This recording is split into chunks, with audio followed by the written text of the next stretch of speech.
As you guys know, I don't know how to start the podcast yet.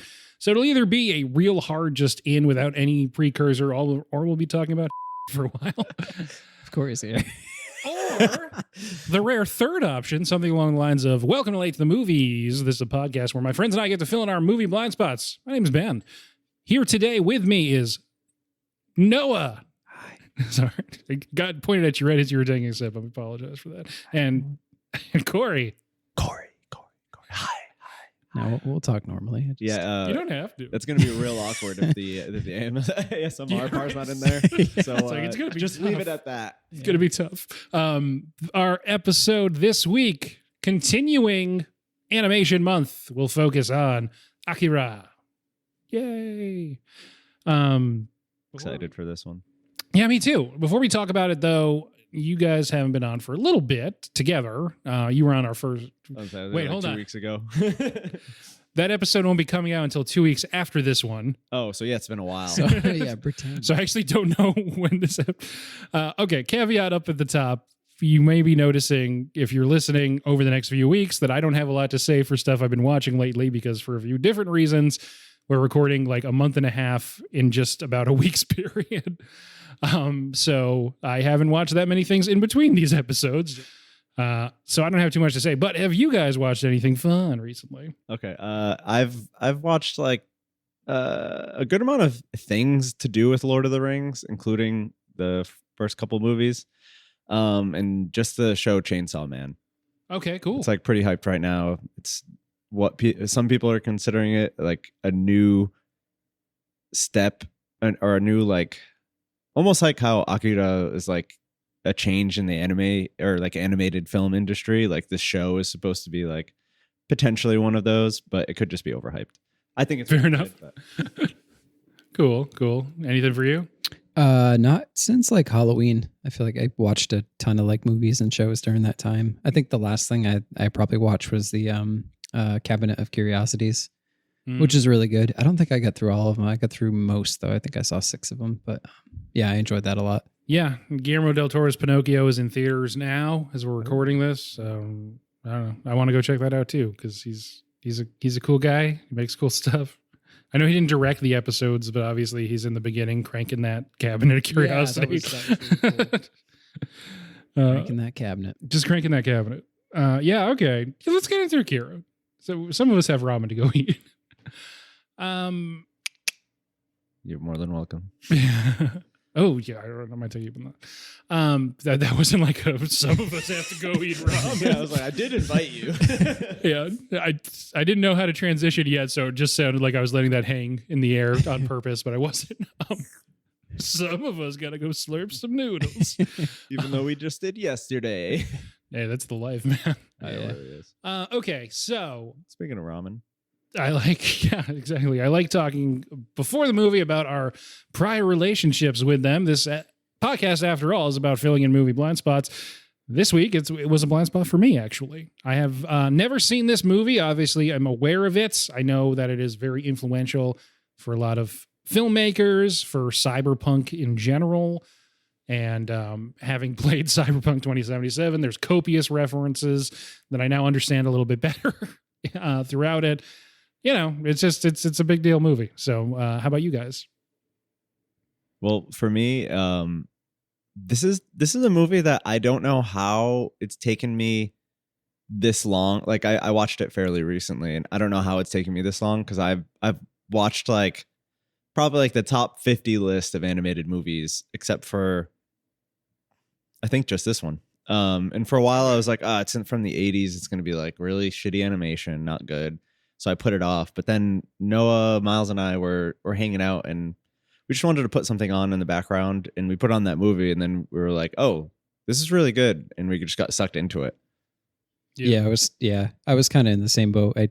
You're definitely a lot more into like anime and that kind of stuff than I've never seen than I am. I hadn't even heard about it until, which we'll probably get into this later.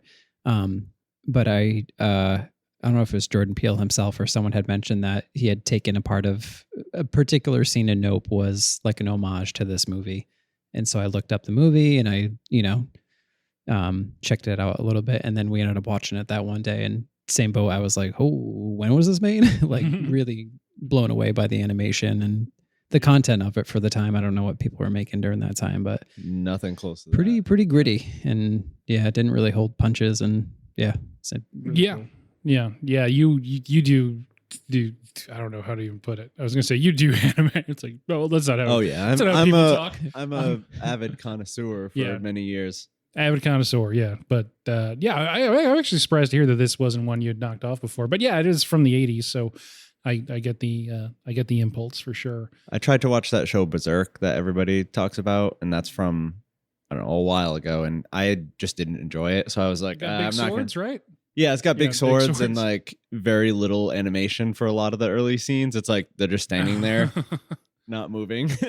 I know people were talking about that a lot when Elden Ring was really hot earlier this year. So that I think has a lot of There's a lot of influence, right? Yeah. Cool. Good to know. Well, all right. Time for a 1 minute plot summary. Do either of you guys want to do it, or do I have to do it? I think you should do it because All you're right, the new fine. person. Yeah. Or you're the one who didn't watch it. All right, fine. Somebody else count then. You can't look at your notes. I don't have that many. Okay, ready, go. All right, so it's 1988, I think, and Tokyo is gone. It's obliterated in the opening sequence. Flash forward to 2019. We're in Neo Tokyo, something like that, Yeah. which is a new city that they built in Tokyo Bay. We have Canada. He is a leader of this biker gang, but they're also still in school. And it seems like everyone else in the biker gang is also an orphan and potentially also a child, even though they look older. I don't know. It's hard to tell. Anyway, so this is what always happens. One of his friends, Tetsuo, gets scooped up by the government. There's some zombie babies. They turn him into the meme about like the galaxy brain thing. He turns into that pretty much. Then he becomes like a big gross monster. Then he goes. He flies off into space at the end. Meanwhile, this happened before. The reason that Tokyo blew up the first time was this boy named Akira. He 1 pops minute up. on the spot. There you go. And then you said he pops up. He pops up. And Damn that it. broke the 1 minute. Shit. But cut it. Yeah, I'll have to cut that out. Well done. Yeah, that nailed it. Cool. And then there's like it's kind of hard to summarize this movie, and it doesn't make sense Yeah. for a lot of it because do you know like how they reference the manga to make this movie? I guess not. So they took the first half of the first like volume Mm-hmm. and the second half of the second, smashed them together, and that's why this movie has so much going on throughout it, and like they don't have time to explain a lot. It's because they put probably like 3 movies worth of movie into one. It's The interesting. opposite of what they did with The Hobbit. So I normally ask like, oh, for a first time watch, what was this like for you? And so I'll just say for me, I definitely, it's set up. You have like it's cyberpunk future, and you have like rival biker gangs, and you're like, oh, okay, it's going to be about like these rival biker gangs. And then you see the extremely old babies that pop up, and they have like mental abilities and start like fading in and out of existence, I guess. And that all happens pretty early. You're like, what's that Yeah. about? And they don't really get into it till later. It's like Blade Runner meets Mad Max and then Yeah, Aliens. for sure. Yeah, you get a lot of, kind of typical archetypal. The government is all bad and corrupt, and so is the military. But there's a military coup. Meanwhile, all the people are just sort of protesting everyone. And then they think that Akira comes back, and they're just rooting for Akira to blow everything up, which is a kind of a cool vibe, I guess. All the people are just like, yes, blow everything up. We all should die. Well, isn't it? Meanwhile, the manga wasn't finished when they did this, by the way, Nice. when they made the movie. So like you got to take some liberties and yeah, it was like kind figuring of out how. they had to figure out what to do. So we talked about in the episode, I think on Friday the 13th, when we talked about Nope, we mentioned Akira because of the motorcycle slide in it.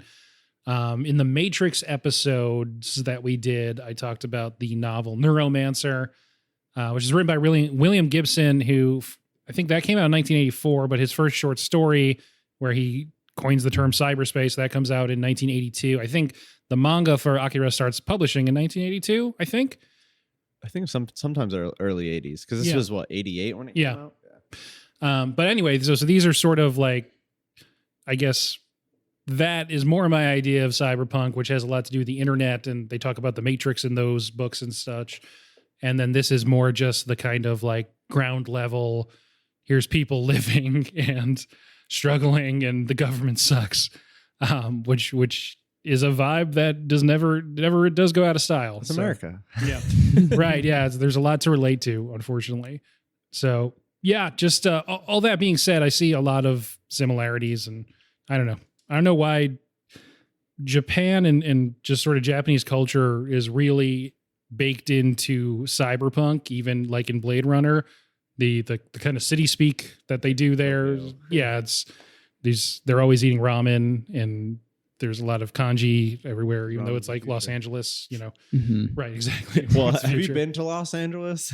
Yeah. Depending where you are, well, it's like you're in another country. That's now. true. Yeah. But yeah, the like when this movie came out too, it was like the post-war like economic upturn era for Japan. Oh, That's why they got they got a ridiculous funding for this movie for that time. I think it was like 10 million. No, maybe I don't remember the amount. I'll have to look it up, but it was like an obnoxious amount that nothing was given, but it was just because Japan had a bunch of extra money because the economy was in the upswing. So just completely talking out of my ass. I know when we did the Spirited Away episode, there's a critique of like the middle-aged people who were terrible at managing money in the 80s that ruined all of Japan. Is that what's happening right at this time, I guess? Oh, actually, well, they made a shit ton of money off of this movie. Well, there you go. It was incredibly profitable. Even though they spent so much, it was so successful that they made way more. So I don't think so. This is part of the economic upturn where they're maybe not managing funds. Yeah, well, where they're like, oh, we'll just dump Cool. a bunch of money into this, but they got lucky. Yeah, it all works out, I guess. A cool movie. Yeah. So what's up with those old babies? So it's just like they're, yeah, I guess they're the big thing to talk about.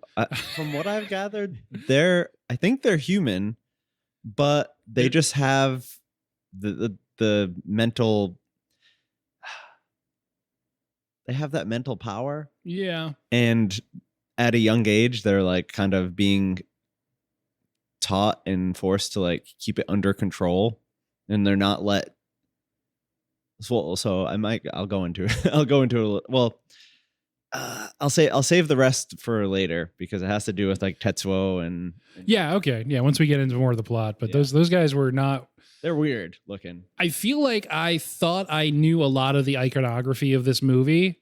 I knew about like, Kaneda and his cool motorcycle, and just the kind of this sort of dystopian Blade Runner-y future, very Escape from New York looking future also. But yeah, I didn't know anything about the kind of Stranger Things-esque kids with mental powers. Same, and I've seen many clips from this movie, but nobody seems to want to show these weird. They're so weird looking. Yeah, these strange babies. That's why. And it's not like a twist. They're in basically the opening sequence, the one that was the one that they're trying to track down that got away, that causes he's like screaming and causing things to break. Which again, Stranger Things did that too. But hey, yeah, I liked this a lot, though. I think we usually want to say towards the beginning because people tune out after about 15 minutes. Yeah, I did like this movie. Recommend it. Yeah, I liked it a lot, too. Same. More than I thought I would. Like, a lot more. Very dope. For many reasons. So we have Kaneda and his friends, and they hang out at this bar that seems kind of trashy. But they're also in school still, and I guess they're all orphans that all met up when they were at the orphanage or something. Yeah. Yeah. He's got a couple friends. One's tall. One's in a gang. They're a motorcycle gang. Gang. The world's so bad that they can just openly murder each other on the streets. And they did not hold back for the movie. No, they did not. It's funny. So that opening sequence is pretty cool when they're doing their road rash style motorcycle fights on the highway. And people are exploding all over the place. then it gets to the end and they're like, you put 8 of them in the hospital. Like, wait a second. How That guy good is your exploded. hospital? Yeah. I don't know. Well, There's, yeah, we there's sc- we brain scraped up- babies, so maybe. Yeah, maybe it's the brain babies. Yeah. But yeah, you get right into it. There's some really cool action set pieces throughout, but that Oh, and they're clowns. Don't Yeah, forget that the bike the opposing rival, yeah. the ops of this biker gang are clowns. Oh, they were? Yeah. They're clowns. okay. Their gang is called the Clowns. Nice. They wear spell it big with a red K or noses. No, they're not that cool. Yeah, they were fighting juggalos openly on the streets of not even they have like strap on big red noses just riding their motorcycles hitting people with something. I don't pipes. remember that part. That is Kirk. yeah. Yeah, they're doing bits. Was that the motorcycle or There's the like nose? There's like We'll 20 of never them on know. each motorcycle. That's fantastic. They have like motor oil that they're squirting out of a flower that's like making the road all slippery. Gotcha, buddy. Uh, They're spraying Fago on there. That's This more of is an such ICP a not thing. important part of the movie, but it's No, I'm great. glad we stopped on this. Yeah. But yeah, so in that sequence, Tetsuo gets injured and the government like picks him up and sends him to the brain hospital. Secure military facility that is run by a colonel who it was a little confusing because he looks a lot of the adult men that are characters in this movie have the same kind of mustache, and it made it a little hard to tell them apart for a bit for It's me. the 80s. This guy's hairstyle though was pretty. Yeah. Yeah. It was just when he wasn't on screen and they were showing someone else, I was like, oh, because like the undercover guy, Ryu, I want to say. Oh, Yeah. okay, yeah. He kind of looks like this guy too. And I was like, oh, is that guy like secretly like a double A? No, that wasn't it. Those are just different people. But I figured that out eventually. But yeah, there's a resistance force, and we meet a couple of those characters pretty early. K is the one that actually matters. So the other one just gets murked by that guy having a heart attack. No good. Yeah, That's way later. they We can stuffed get to that later. so like Yeah, I so feel like there's that's- no main character really. They stuffed so many different like plot lines Yeah. into one that everybody's a main character. You're saying they're like pushing the different halves of volumes together, and Yeah. it's like, oh, this wasn't that bad. And then as I'm hearing myself say this out loud, I was like, yeah, there's this other character. He has a whole thing going on with this politician who actually is kind of like a double agent guy. Oh, that's a whole side story that they probably go into elsewhere. probably, yeah.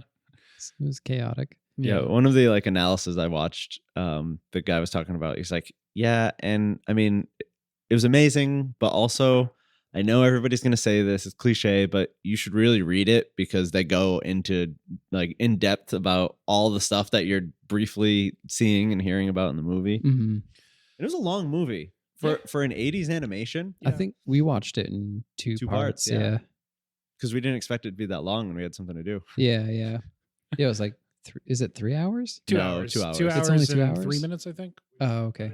It was longer than I expected it to be. Yeah. Oh yeah. Like I think because like the plot was so chaotic too, it didn't have like a flow that made it seem like shorter than Yeah. it was, or Right. Yeah. It doesn't. I don't know. Normally we say like, oh, it's really well paced. It went by really fast. This didn't go by quickly, but it was just a lot to sort of kind of turn around in your Yeah, mind. yeah. Which is not a problem. I think it's fine. But yeah, I definitely get. I feel like it would break into 2 parts pretty well. yeah. with the way you guys. I watched finished it and wanted more movies so that I can know what's going on with like other parts of other characters and like side stories. Mhm. Yeah. And the crazy thing with this film too is they had such a like high budget. They've like a lot of animation was like 12 frames a second. They had like intense action scenes that they actually had 24 drawn frames a second. And that's why like a lot of the animation's really fluid. Mhm. There's some stuff in this that's just kind of incredible. The couple times that they use, I think, actual film Definitely stood out. Like anytime the scientist is looking at that spinning thing and he's like, "Oh man, this looks great. I can't believe how well this is going." And you're like, "Yeah, I guess that thing's spinning for sure." Cool. And the coloring on that looks kind of like the weird green screen fire that was in House. And a couple other times when the babies are fighting Tetsuo in the nursery thing, and the background's like warping and stuff, and that feels like they're actually like filming the panels or something, and then moving them around like that. Frames on panels. So that was pretty. The whole thing looks amazing. The one that really stood out to me is when the colonel and the scientists, I'm sure they have names. They're on an elevator, and you see like the cityscape as the perspective is kind of changing as they're going down. But then you see it's a reflection in the window of the elevator, and as those characters approach the window, and then it's like behind them, and you're seeing the stuff go by, and it's just like, wow, that must have taken forever. Oh yeah, a long time. Yeah, I wonder how long it took them to make the movie. Probably a while. Yeah, I don't know. Years, do you think? Yeah, It had like that's 4 years, 2 5 hours years. of like that's part of the reason that they don't do hand-drawn animation. Any like major studios really don't anymore, just because it takes so freaking long. Yeah, that makes sense. Compared to CGI.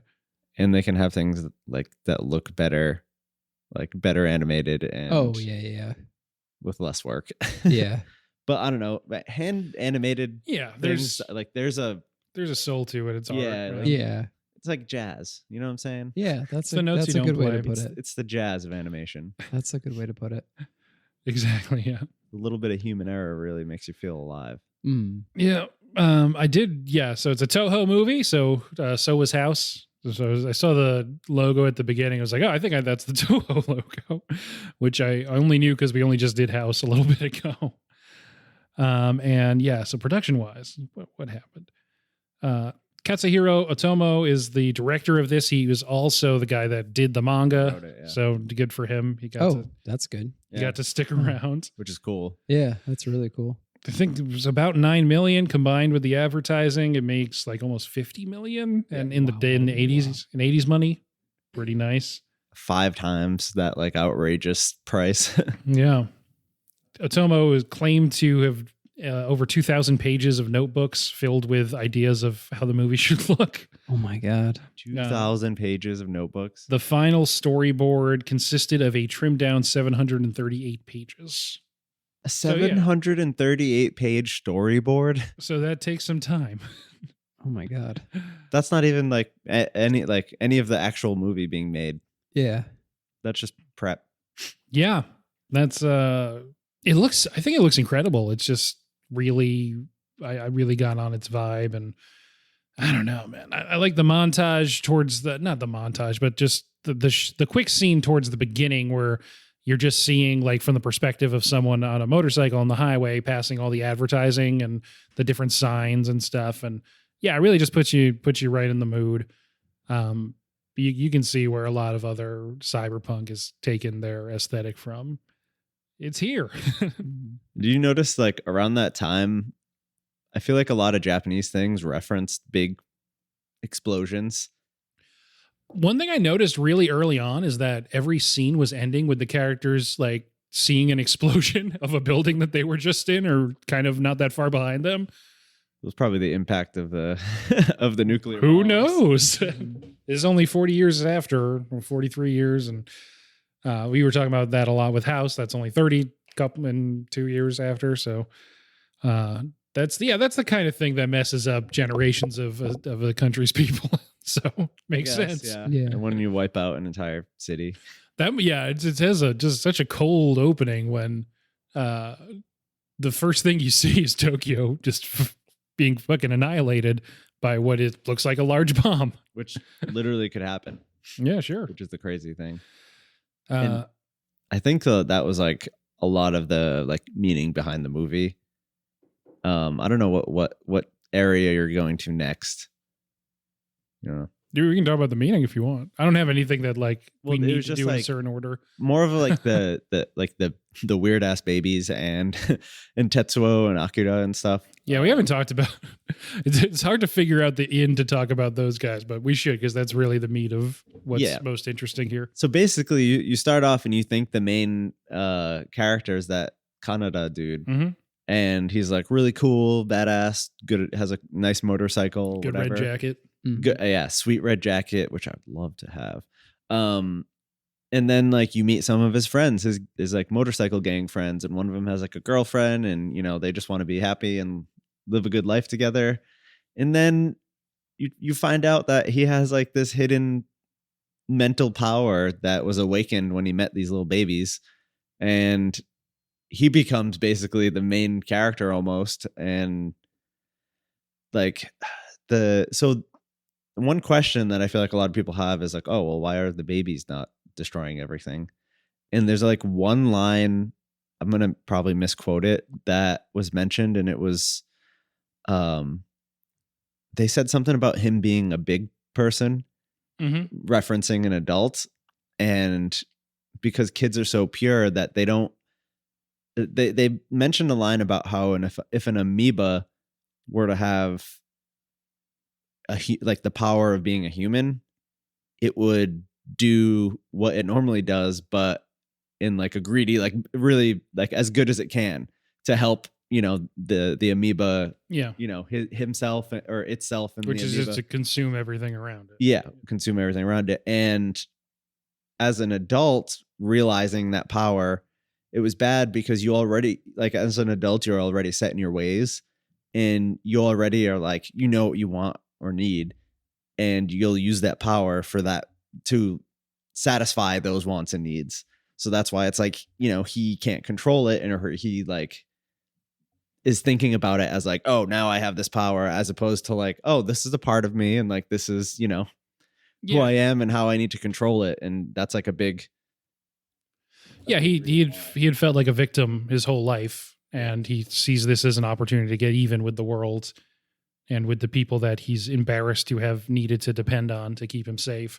So, which is, I think, it's really interesting. It's not necessarily that he goes after like the clowns or his other enemies. It's he's most mad about Canada and the people who have been like, just like wants to protect him. yeah, He's right. being a little bit of a dick about it. He Yeah. made him feel like a weenie, but He's kind of got like that little brother thing going on. Yeah.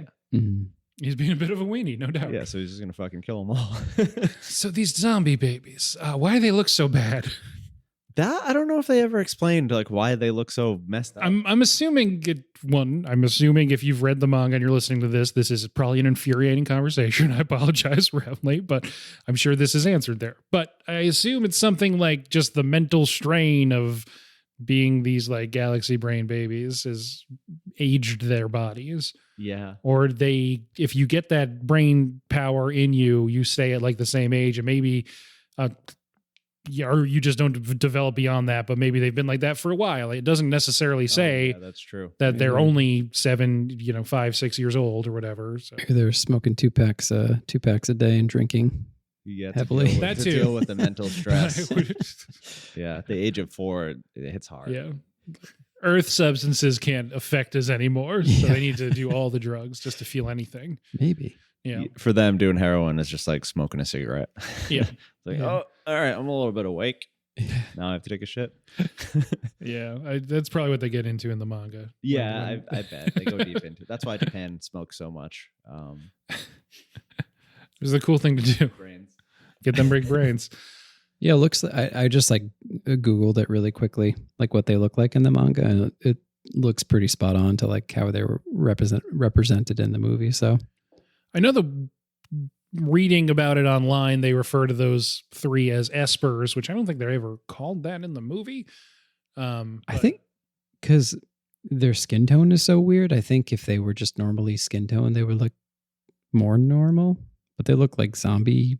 yeah, they do look like Weird. zombies. If they Favorite weren't things. greenish, Yeah, they're the greenish. Skin tone really kind of I messes. think they're kind with- of wrinkly too, or maybe they are just- very wrinkly. Yeah. But at first I would think like, oh, okay, well in the manga they wouldn't have any color, so they'd look more normal. But the same person that did the manga directed the movie, so he intended for them to be this is what he wanted. Yeah. green. I love when they find the third one after, because in the beginning, the Colonel and these other espers, I guess they're called, are looking for the third one, and they find him. And I love that the other one's on like the floating chair, and he's wearing like a suit. You're like, oh man, that guy Yoda person. It looks like a damn boss. He's in one of those Wall-E chairs, but he looks like a freaking boss. Baby. Yeah, he's doing It's his just boss baby thing. Yet Well, another this thing comes that back around to Boss Baby. Boss Baby took it from that movie. yeah, Boss Baby. I've never seen either Boss Baby, but I'm pretty sure it's basically what these guys are. Oh, there's a whole doing. Boss Baby show. I've never seen that. It's either. actually it's pretty entertaining. It'd be weird if I'd only seen the show. Not bad. I actually have only seen the show. Well, that's weird. Well, I did teach very young kids, and on Oh. a movie day, they were all like, They "Boss Baby, they Boss love Baby," and I Boss was like, Baby, right? "Okay, I have Netflix. Hopefully, there's a show on there." The kids love Boss Baby. So does Cory. So are you guys subs guys or dubs guys? I'm a pretty hardcore sub dude. Yeah. Except for some classics like this movie has good dub. If I'm being lazy, I'll Yeah. I'll go with the dub version. But otherwise, yeah, I prefer the. I'm usually watching sub. things that are new and they don't have a dub yet, so it's just like True, yeah, that makes sense. For this, I did the subtitles when I watched it earlier, because I thought that I wanted to be into it, and I don't want. It's the thing we talked about, I think, in the Spirited Away episode, is some of the translation in that isn't actually what the characters originally were saying, because when they do dubs, they try and match mouth movements more than actually get an accurate translation. And I know still doesn't make sense to me. And I know still with subtitles, there is still some, variation in the translation, I'm sure, but I think it's less so. And yeah, I don't know. That's what I wanted to do. And, it was a first watch for me, and I wanted to pay attention and not be playing Marvel Snap on my phone the whole time. So Yeah, I like watching subtitle things. I feel like I don't know what it is, but like maybe this is just because I like understand the English more or whatever, but the Japanese voice actors, they definitely go a little harder. Their emotion, you could hear the emotions, like they're a little like overreacting almost, and it's good because it translates well. that makes sense. Not literally, but That makes sense. I'm curious if the voice cast for the dub is like. I thought there was like some famous people. Yeah. Yeah. One person. Oh, I was just reading about this earlier. I forgot. I think the original one, I don't recognize a lot of the names, but there is a dub version from 2001 that I do recognize some of them. That's probably. Oh, the I think one that was the read. dub we watched. Yeah. A lot of people that have Wikipedia pages, but I wasn't going to go through one on one. Oh, yeah. Just, whatever. Not worth it. It's fine. Bill Cosby is Canada. Oh, this is like If kind I of. had a good Cosby and could think of like a good quote, that would have killed right I there. know. I can't do a good. Hey kid, have a Cosby, pudding pop. Calm down. Tetsuo, get off my bike. Stop blowing everything up. It's good content. A Japanese Cosby. Oh man, I wish I could do a Japanese person, Doing like, an impression of Bill Cosby. an impression of Bill Cosby speaking Japanese. That would be amazing. That would be hilarious. That'd be amazing. Oh, Canada, yawate. I think There that it worked, is. actually. Yeah, nailed it. Yeah. Hey, you can hire me. Just reach out to send an email to late2, the number 2, the movies at gmail.com, and Yep. Noah will show me because he lives in the room on the side of me. All right. So that ended up being a That was lot a better. good one. Now I have Yeah. to keep all the voice acting stuff. You got at least like, maybe not when Yeah. you're looking, but I'll trim it down a little bit. So this movie then goes in a couple more interesting directions. Kaneda kind of gets hooked up with this resistance cell that is sort of like spies that are kind of trying to infiltrate. They have a lot of costumes. They're kind of showing up places, but not specifically doing a lot. And they try and break into this government facility where these kids are and Tetsuo is being kept. And they successfully do. but they get there too late to help old Tetsuo, who's already sort of given himself over to the power. But there is a really cool scene there where the background's kind of getting warped when Tetsuo and the children are fighting, and there's all these effects happening, and I just think it looks really cool. It's a cool movie with interesting things that happen. And then Akira creates that dimensional pocket to like stop the explosion. Yes. Which is kind of like crazy. That's a cool move by him. Yeah, because otherwise like he probably was like trying to make up for what he did and make sure that this new Neo Tokyo doesn't get destroyed. Yeah, there's not really that much action that happens big picture wise between the end and them going there, because Tetsuo basically from that point is like, fuck you guys, I'm out of here, and he learns he can fly. So he leaves. Oh wait, I can fly. And then it's just sort of the rest of it's him kind of walking through the city, fucking stuff up on his way to the Olympic Stadium. And was that part of the old city? Did they have to cross a bridge to get to the? I think he had to cross a bridge to get to the stadium, right? That's too micro. Yeah, there's like a big bridge scene I remember. Anyway, so yeah, the geography's all fucked.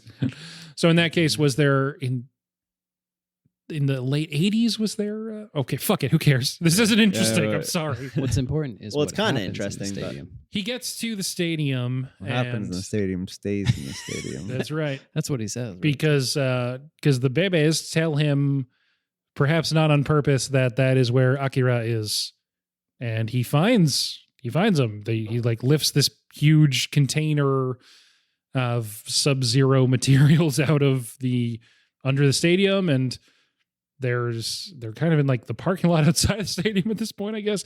Anyway, and Akira's just pieces. He's cryo-freezed body part pieces. It's a good zag. I liked that. What's zag? Like you think they're going to zig and they zagged. Oh, I like that. Yeah. So I was like, wait, what? Thought it was going to be like a frosty boy in there, but no. Nope. There's a frosty most of a boy. Yeah. Or not even most. There was just like... There's the component pieces of a nervous system. The important parts of a boy. Yeah. All you really need is the optic nerve. Yeah. In the subtitles, the only one that they ever described the label of was optic nerve. So I know for a fact one of them was optic nerve. Interesting. There was like 12 other ones, but whatever. So there's the first time that Kaneda tries to fight Tetsuo, and this is when the space laser is being shot at them. Oh yeah, forgot there's also like a satellite laser. The space they didn't have. Oh, I guess 2019 we do. We do have space lasers. You got space lasers. Reagan in the 80s was talking about Star Wars, but he meant like space combat. So there's a laser system, and this is I don't know. It's just cool. They fight, then there's kind of some downtime, I guess, and Tetsu's sort of just like crying in the stadium, and that's when Cory, her name messes up. Yeah, he messes up his girlfriend. Yeah, she's just holding L's the whole movie. That lady, she anytime she goes near Tetsuo in this movie, she ends up real fucked up or very dead, squeezed into oblivion. I guess she doesn't survive that, right? You see her get all bloody. I can't imagine. Well, I don't know. If those clowns went to the hospital, she might be okay. Right. But no, I think he murdered her. There's that huge explosion. They're like, I can't believe Akira put 100 people in the hospital. Yeah, it was that point no where one died. He lost his arm, where he like lost control. Because I think the space laser takes his arm, I think. Yeah, which I think gives like I think the like thought behind that is it gives the power or whatever it is an easy way out. Like it's like a vulnerable area out, and that's where you like can't control it anymore. Yeah, because it starts with the arm, which starts with like and then he pulls in all these metal pieces to like rebuild it. A Skywalker style metal hand kind of thing. That was a cool animation. And then he's like, I got this cool arm now, but then it starts doing some stuff he can't control. Idle hand. I was just Idle Hand's the original. The Yoshi. It just gets out of hand really quickly. It starts growing, but first just out like Go-Go Gadget style, but then also up and around. Oh yeah. and he just becomes a big balloon man. Mhm. The colonel's there too, and it's unclear. He's led like a bloody coup against the government at this point, and he's also still trying to kill all the protesters. But the colonel also kind of is sort of positioned as like, yeah, but at least he killed the politicians. Those guys fucking sucked. Yeah, he doesn't know what to do anymore. He's just like, He's kind of like, I just want to "Everyone retire. calm down." The bebés show up, the espers, whatever they are. They try to help. Yeah, they make Akira happen again. And he's like, I'm going to make a big pocket dimension or something. Yeah, so that you don't kill everyone, all the remaining humans. Yeah. So Tetsuo loses control. He balloons up and then is about to like kill everything and just sort of blob his way around. It really does turn into like body horror for about 15 minutes there. Yeah. Real creepy shit. And then he realizes and says, I'm Tetsuo. Yes. And like fully understands everything, controls. That's a nice moment for him. Yeah. He looks horrible at the time, Well, yeah. but it's still nice. You either look good or do good. That's it. Canada tries to help him anyway by, I don't know what he thought he was going to do. He just sort of jumps into the light. And then the bebés are like, yeah, let's help that guy. We're all probably going to die, but at least we can help that one guy. Even though there is currently a cataclysm happening across all of New Tokyo. Because they're like, do you see his jacket? We can't let that Sick. guy die. The motorcycle. No. The motorcycle does get damaged, but they successfully, there's a cool 2001-esque kind of journey into the mind situation where Canada is seeing like memories of Tetsuo, and I think like also the baby's memories are in there, and Yeah. he's hearing voices in his head telling him what's going on, and they don't actually tell him or the audience what's going on that much. It's kind of cool that he got to see into like how he felt so that Mhm. he like could understand. Yeah, exactly. Yeah. And then he's, I guess he gets the girl at the end, and his one remaining gang member is like a more excited to take on like the younger brother role, I guess. And that's pretty much where they leave Waiting it. for him to get out of the way. And then speaking of 2001, a very Beyond Jupiter sequence where Space Odyssey. the not the year, the movie, not the year, the Space Odyssey, and you see at the very end, there's sort of like the kind you're looking at the iris of an eye, I think, like all really big, and then he just says, "I am Tetsuo," and then the credits are just going through like a star field with planets going by and shit. You're like, oh, okay. Like, now we're just tripping balls. Yeah. And Canada's like, I don't think he's dead. He might be out there somewhere. And then that sequence happens. And yeah, it's very, It's like very laser quote show. unquote happy ending. I don't want guess to say so. happy movie because it was real fucked up. Mm. But A lot of Destruction. the main dude's friends die, but he does still have that jacket. yeah, I kind of want to watch it again because a lot of people say there's so much going on that you can't get everything from a first watch. That's why I didn't take a lot of notes, because I wanted to be able to follow what was happening for a first watch, because I had heard that too, and I'm glad I didn't want to keep referring to shit on my phone. So Fun fact. yeah, This is what I was like kind of referring to before, but the movie consists of 2,212 shots and 160,000 single pictures, which at that time was 2 to 3 times more than normal. It also used 327 different colors, which is a record for animated films. 50 of those colors were created just for the film. Wow. Well, someone get Pantone on the phone. They're trying to copyright colors. That's why most of the Whatever. movie takes place at night, which was Makes normally sense. avoided by animators because of the color requirements. Yeah, it looks That's awesome. interesting. Yeah. It does. It looks awesome. I forget. Yeah, well, 'cause we're already recording a couple of the Lord of the Rings episodes. That's next month. Spoiler alert. But we were talking about in the Two Towers episode with Helm's Deep that it's at night, but you can see what's happening, Yeah. which is not a thing that is always true in movies and TV shows anymore. But yeah, this is all at night, but it's so vibrant. It looks awesome, even though it's of really beaten down, rusted out locations, and it's nighttime and it's grimy, and I'm pretty sure Canada falls into a river of shit at one point. It's still like, it's very vibrant. Mhm. I think this movie too, when it made it in America, I think they released it like the full movie because Nausicaa I think came out before this, the Ghibli film, and when it went to America, they like recut it in a way because at this time like animated films were for children, and like they weren't used to making and like showing something for adults, so they like kind of tailored it towards it. But then this movie was like, I feel like I sound like a startup CEO, but like a disruptor for the industry, which is kind of cool. It like kind of showed people like, hey, you don't have to be a child to enjoy animated things. We can make it, with adult content. Mm-hmm. What a cool movie. Lots to pour over. And yeah, I think this is one I'll want to revisit to really get more of an idea of, because it's just got a lot going on. Not in a bad way, but in a kind of like, I can't even consider this thing because I was still thinking about this last thing. Yeah, it's a lot. It's like, this guy's got a cool jacket. Yeah, sure, whatever. This baby just screamed all the windows broke. So I got to figure out what's going on here. It's worth a revisit. Yeah. Yeah, before we recorded this, I was like, "Oh, I have so much to say." Like, I looked up a lot about this movie, and now as we're talking about it, I'm like, "Oh, wow, yeah." I don't know what the fuck's going on. Like even more. Yeah, like wait, layers what? and layers. Yeah, yeah. So it's cool. I guess I'm glad. I'm sure. Sorry, I've started the sentence 7 times already. I apologize. There is another thing that comes up for Akira movie, and is that like a live action one that they tried to do?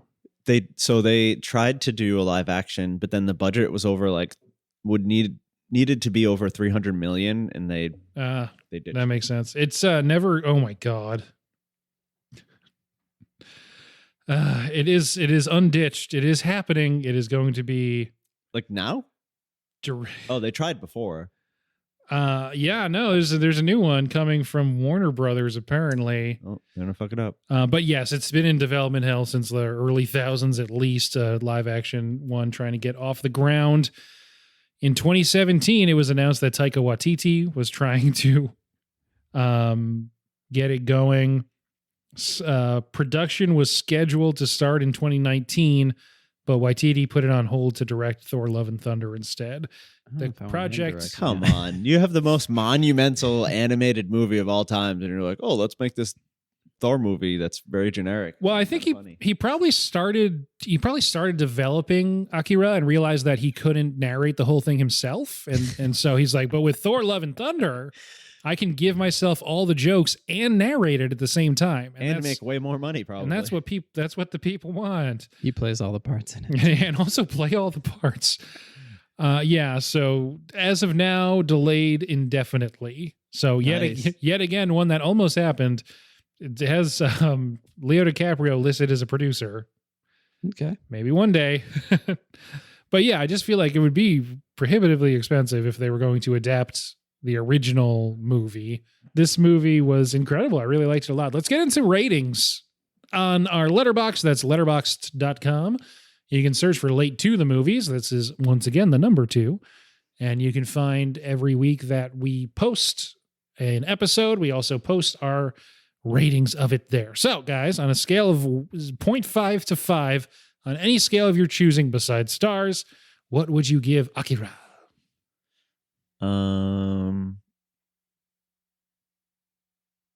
I would give it 4 out of 5 mangled Akira body parts.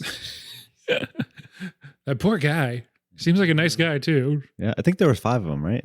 Wasn't there 5? I don't know, whatever. There's a lot. Oh. It was definitely at least 5. I think I'm gonna go 4 as well. I think that's a good number. That's what I was thinking too. I'll go 4 out of 5. Cool red jackets. I was thinking about red jackets. We left the babies for you. I was gonna go babies. That was also my thought. Well, I want to go 4 also. There's only 3 of the babies, so I'll have to count Akira himself he also. He was a baby too. He was At once one a baby. time. He was once, yeah. So yeah, I'll go 4 out of 5 precocious psychic babies that are green. That are green for some reason. When Akira shows up, he's not green. He's kind of just like glowy and red, I guess. Well, he's transcended that already. He's transcended greenness. Yeah. Mhm. Yeah, he's creating pocket dimensions. Yeah, Like That transcends man, yeah. colors. He's out of Transcends control. Any final thoughts? Go see it. It's Yeah, really just- fucking cool. just watch it. You can. It was It's on Hulu. Yeah, Yeah. it was on Hulu and something else. I feel like It for might free. be on Tubi. HBO Max. I think it's on Tubi for free, actually. Oh, okay, yeah. I just remember we watched it for free, and I think it was on my Fire Stick, and I don't have a lot of There you go. services. Yeah. Yeah. Just watch it. Yeah, it's very cool. Just don't be an uncultured swine and think, oh, it's an animation. That's for children and fucking people that like hentai. Yeah. Yeah. On Hulu, at least, it's probably the same other way. You can choose the sub or the dub. It lets you pick. So Yeah.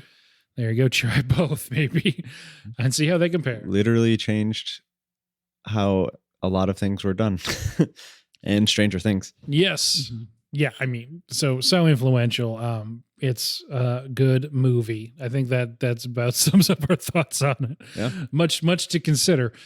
You can find us on Stitcher, Spotify, Apple Podcasts, iTunes, Podbeans, Google Podcasts. You can go to our T Public page and buy a t-shirt with Greg's face on it. I always say that in case that isn't a selling point for some reason. There's also just the normal logo. You can put that on a throw pillow, on a mug. But really, I know you want the one with Greg's face on it. It's very cool. You should buy it. It is Yeah. cool. Noah has one. It's Yeah. his most treasured possession. I never take it off. He's wearing it now. Under the shirt I'm wearing. The Oh, Greg okay, good. t-shirt, So yeah. He got the I knew it looked underwear. a little So bulky. That's why. Yeah, that's why. Also, you can email Noah at late2themovies@gmail.com. You can follow us on Instagram. We were never on Twitter. We were ahead of the curve. It's late2themovies_podcast. I never remember if it's pod or podcast, but get to pod. If it doesn't come up, keep typing. That about does it. Thank you guys for being on. We had Noah and Cory. thank you. Thanks. Cool. Time to eat ramen. Oh, go, yeah. go eat ramen. Go go eat eat some ramen. ramen. We're going to, time to eat ramen.